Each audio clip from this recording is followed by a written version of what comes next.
Ito ang laman ng ulo at saka dila. Wala ng buto.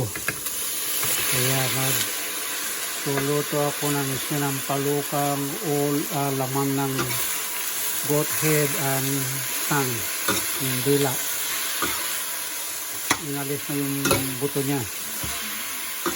Ito ang sinampalukang laman ng ulo ng kambing at dila. Ang sarap nito sa malamig na panahon. At yan ay pakukulaan ko ng 1 hour and a half. Ito may nakaredy ng tubig dito. Yan. Kumukulo dyan ko ililipat. Kaya guys, isang kutsa ko muna ng mga 10 minutes. After 10 minutes na nasang kutsa, ililipat na dito sa kumukulong tubig.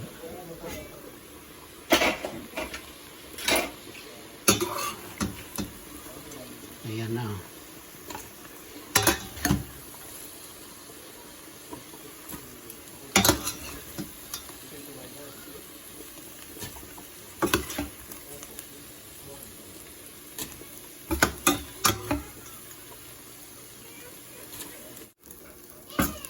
At ito ay pakukuluan ng mga 1 hour and a half low. Lalagyan ko na rin ng paminta. And then tatakpan natin. So after 1 hour, i-check and then another half. So my estimate is 1 hour and a half para maluto lahat. Pagkatapos ng 1 oras, ayan, kumukulo talaga. Lalagyan ko na ng tamarin sampalok. Tamarin na sampalok pa. Tapos lalagyan ko ng isang scoop na seasoning. Dahil wala namang mabiling kambing na seasoning, ang ginamit ko itong beef flavor. Tapos ilagay na rin natin yung lemongrass. Tapos ito yung pampagana, ilalagay ko na rin. Yan, sarap po nyan. Mamaya na lang itong siling labuyo at saka spring onion. So tatakpan natin. After half an hour, luto na yan. After half an hour,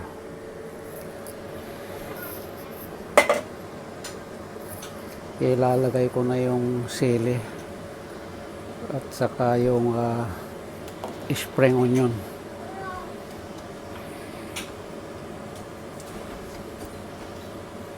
Ayan, luto na.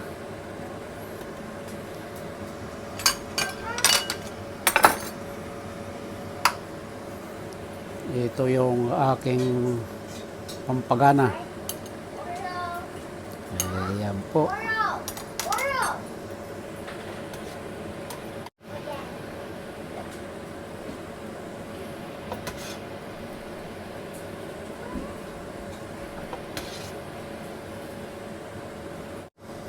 Yan, luto na ang aking sinampalukan na laman ng ulo ng kambing.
Nakita mo video. Like, comment, and subscribe my channel. Maraming salamat po.